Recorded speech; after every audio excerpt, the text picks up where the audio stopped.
Greetings everyone and welcome back to another video. I'm here in Star Trek Online and this is Destination Dry Dock. I got the inspiration from this show from Jay Leno's Garage, which YouTube kept recommending to me.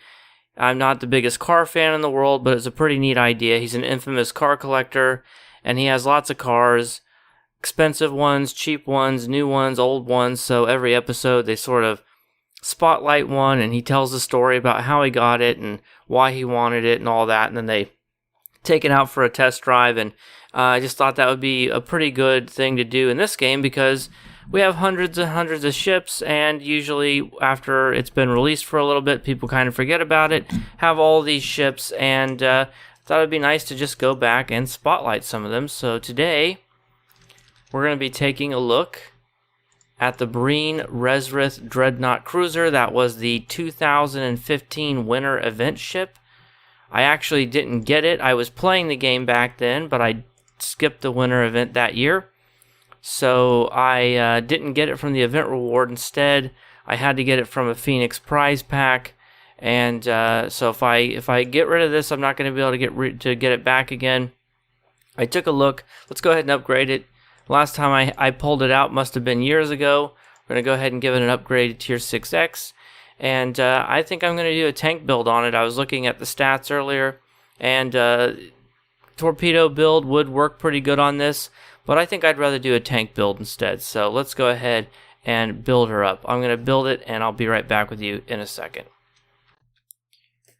Okay, and I've got her all built out here, so let's go ahead and take a quick rundown of the build, and then we'll go do an Elite Starbase 1 solo and see how she holds up.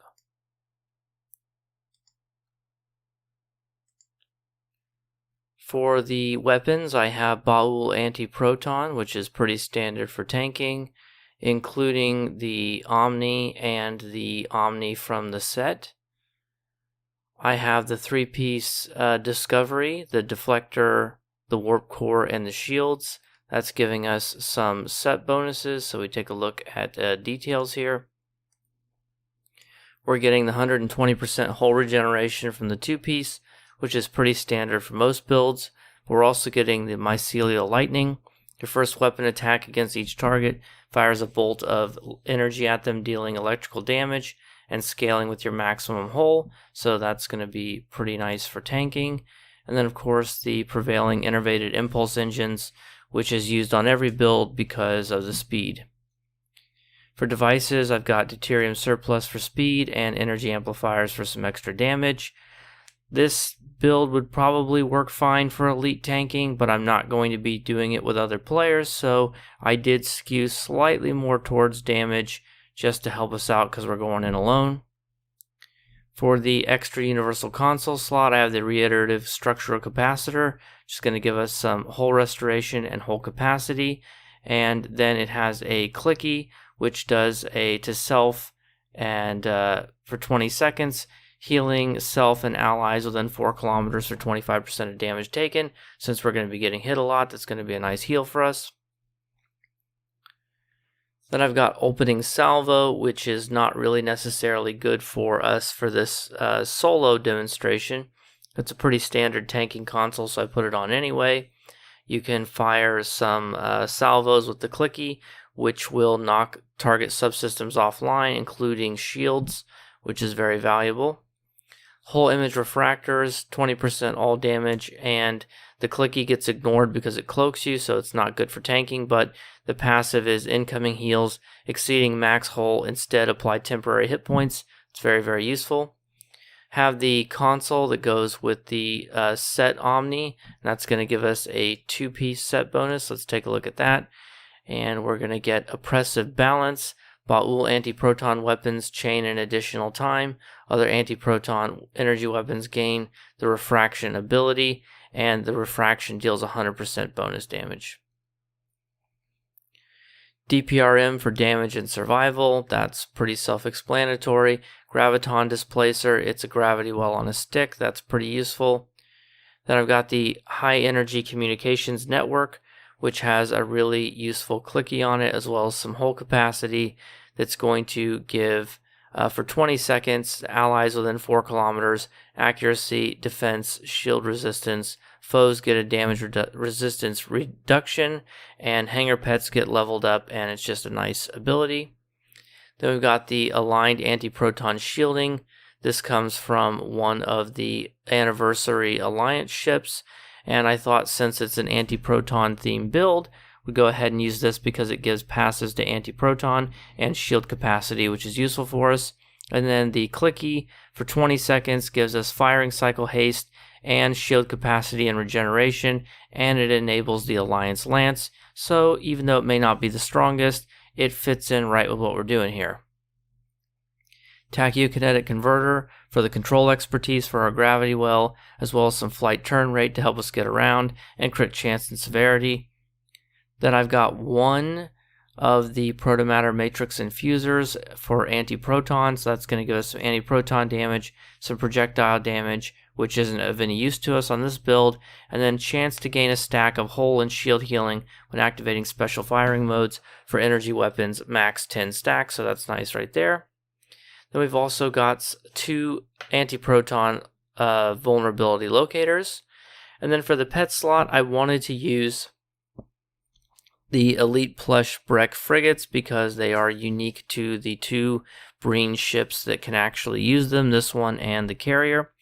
And they're pretty good pets, actually. They do have a torpedo, so if you were actually tanking with this, you probably wouldn't want to use them.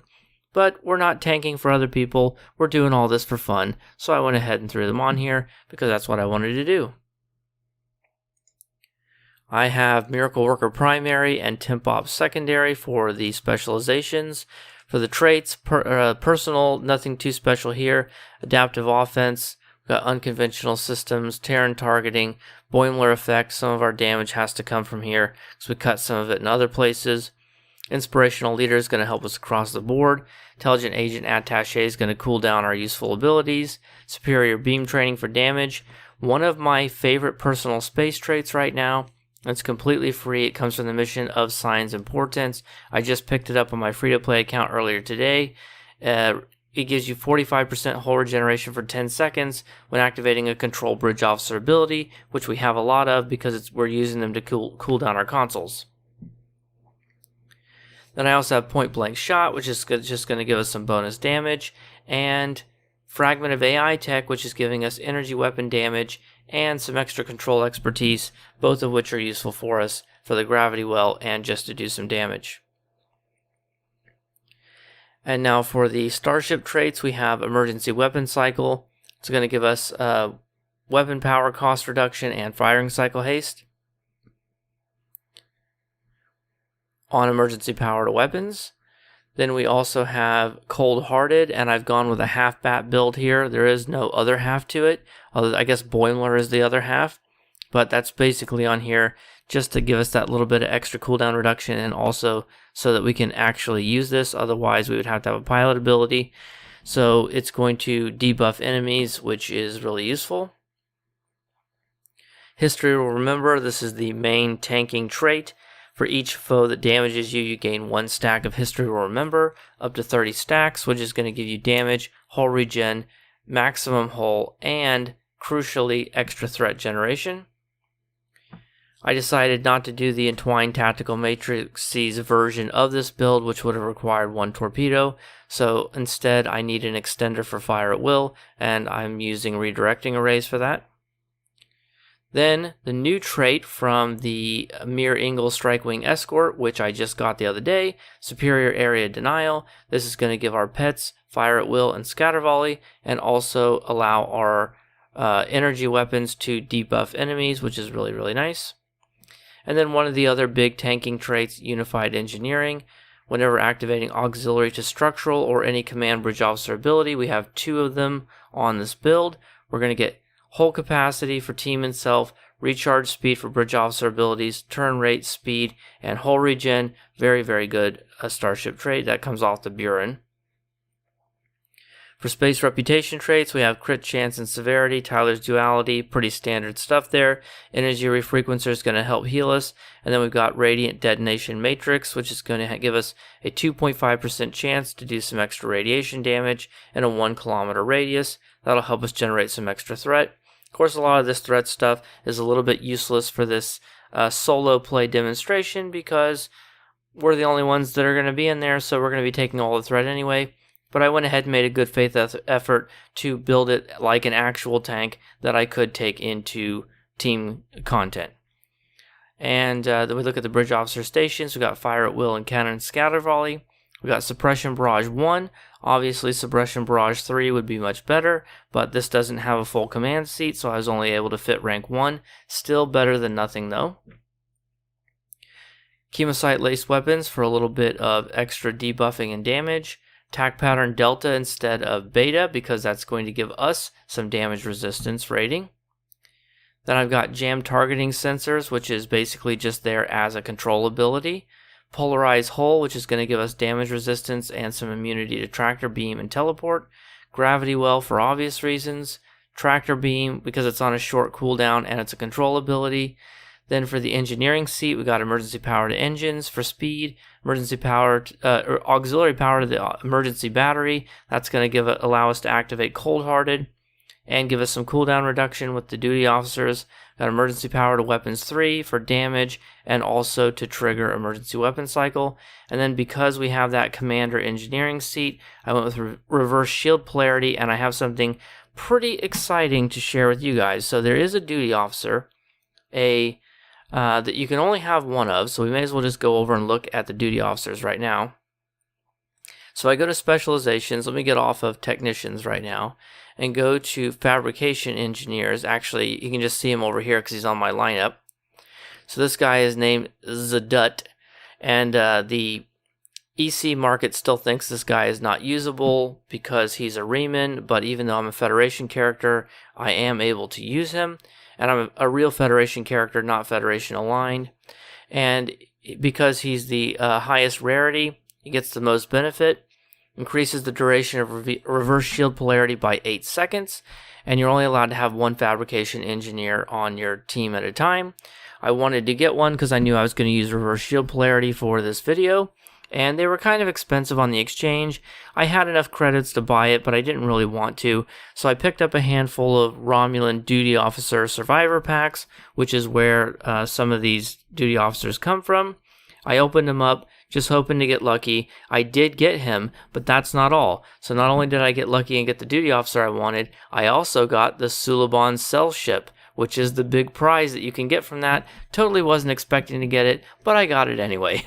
So expect a review of the Suliban Cell Ship to be coming at some random point in the future because I have that now, as well as the Liberated Borg Juggernaut, which I got on a farce opening my 12 keys from the 12th anniversary bundle. So I've gotten extremely lucky so far this year. I expect to break several legs. Maybe a hurricane will destroy my house. I don't know. I think I've used up all of my luck, and now I'm in the negative. But anyway, that's enough of that. The duty officers there. Got some technicians to help with the cooldown reduction. Got some duty officers. I should have left that open here. We have some 2 Adak Ukans. So extra threat generated from attack pattern delta, which we're using. Emergency con hologram. That's giving us the evasive maneuvers cooldown when we use emergency power to engines, and then of course the 2 technicians for the cooldown like I said, and this fabrication engineer. So that's it. Alright, explanation over. Let's take this baby out. Let's go do a Starbase 1, and I'll see you there in a moment. Okay, and we've arrived at Defense of Starbase 1. This is a TFO. It is content designed for 5 players, not 1, but we are in here on our own. And it is on elite difficulty. I'm going to activate Attract Fire, Threatening Stance. That's going to give us some buffs. Start getting our frigates out here. And in a moment, we're going to be ready to go. So let's go ahead and start attacking some of these enemies. Drop a gravity well on them to help gather them up. We have a decent amount of control expertise. I have my added several consoles on there in order to help get our control expertise up, so Part of the reason tachyokinetic is on here is for that control expertise. And as you can see, we're doing quite well. Our hull doesn't seem to be in any danger. Enemies are getting killed in pretty short order here. Take a quick look at our hull. Up to 180,000 here. We are dropping. So let's go ahead and pop reverse shield polarity. So we are finally starting to take some damage. We do have consoles to use if we need. Use high energy communication network here. Don't want to use everything all at once, I think. Want to wait until we feel like we're actually in danger to start popping stuff. Especially with things like DPRM, we don't want to use it just for damage. And obviously I'm an engineer, so I have a couple of other get out of jail free cards here. But I may as well be putting some of these captain abilities in the regular rotation, like rotate shield frequency and brace for impact. Let's go ahead and finish this guy off over here. And so far we don't seem to be in too much more danger. We were getting beat up earlier. That largely seems to have passed now. I'm not staying in one place for too long. The faster you're moving, the more defense you get. And positioning isn't really critical in this situation here. Hull still holding out pretty well. I think we just needed a few seconds at the beginning to get some of those buffs up, like from History Will Remember, for example. Let's pop reverse shield polarity, get a gravity well on these guys, start grouping them up. Use some of these captain abilities to get us some more damage.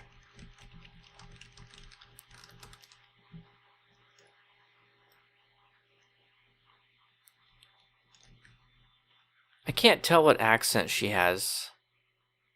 Before more arrive. Is it British or Australian?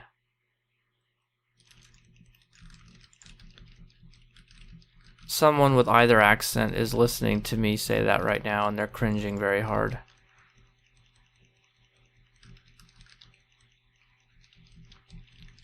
Alright, let's go ahead and use some consoles here. What's a fun one we can use? Graviton? No, let's not use Graviton. Don't really need it, to be honest.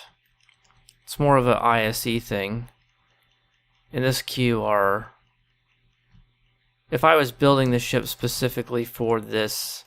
Well, if I could get around to get gravity well and range. If I was building a ship specifically for this TFO, I would have done some things differently, but... Alright, shields are failing. We are losing hull here. Let's pop reverse shield polarity. Let's pop high energy communication network. Pop opening salvo. Get that offline here. Do Alliance Lance. Alright, go ahead and fire it on this guy. I don't think it really does that much damage, but you know, it's a little nice to have there. Gravity well back up. And we're actually doing a pretty good job of keeping the ships and the lanes alive as well. We're actually not just surviving, but we're actually thriving and actually doing the queue as intended and succeeding at it.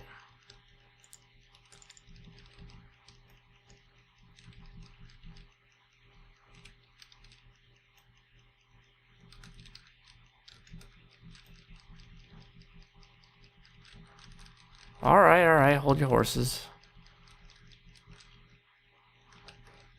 I don't know how loud the game sound is for you guys. You may not be able to hear what they're saying. I'm responding to it. I just sound like a crazy person. Alright, let's get over here to protect them. Already got 2 ships in the bag, so doing pretty good so far. Obviously, you guys can skip ahead if you want to. I'm going to make sure there's some chapters in here, so if you don't want to watch all the combat, you can skip straight to the end. But we're going to go ahead and get all the way through it here.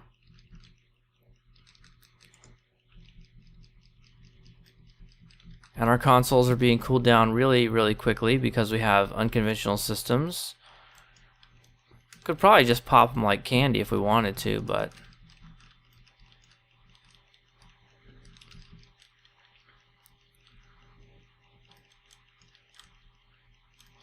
Alright. There we go. Got him.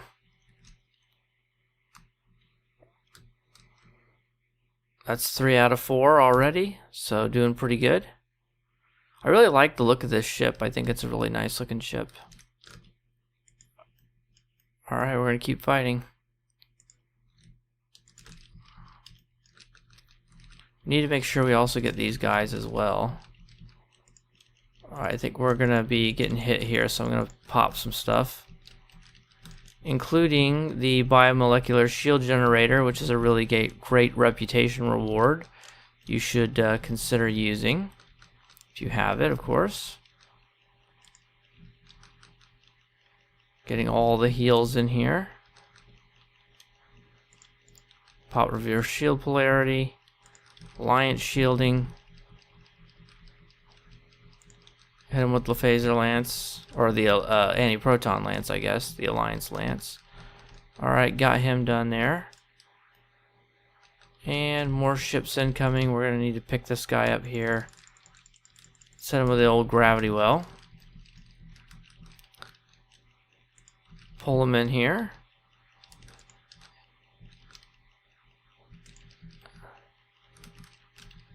Oh yes, finally using the graviton displacer.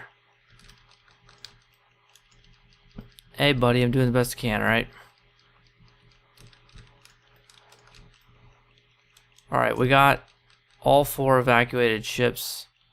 Now we just have to get these battleships here.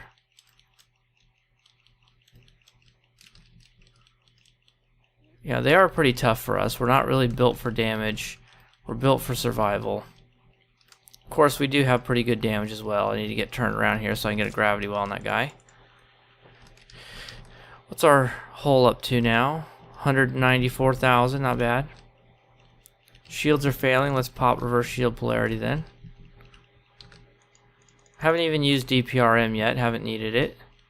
Haven't used miraculous repairs either. Also, I have engineering fleet.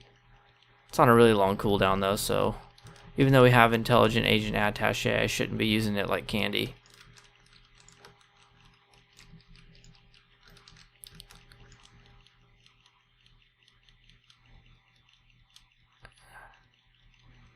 And there we go.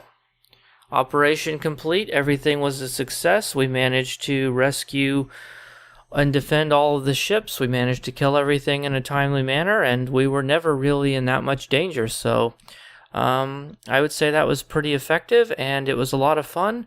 And I really enjoyed getting this ship out of dry dock. So thank you guys for joining me. I know this episode may have been a little bit rough around the edges because it's the first one, but if you have any suggestions for how I should improve it, just let me know in the comments down below. Do you want more Space Barbie? Should I spend more time physically looking at the ships? Or do you want more combat, less combat? Do you want to actually see me doing the build process? You'll have to let me know. Help me to shape what you want this series to be. So let me know. I hope you enjoyed it. Take care of yourselves as always. Don't forget to like and subscribe so you can see more of my stuff in the future. And I'll see you in the next one. Bye for now. This video was made possible by that one ad you've already skipped 100 times, and by contributions from members like you. Thank you.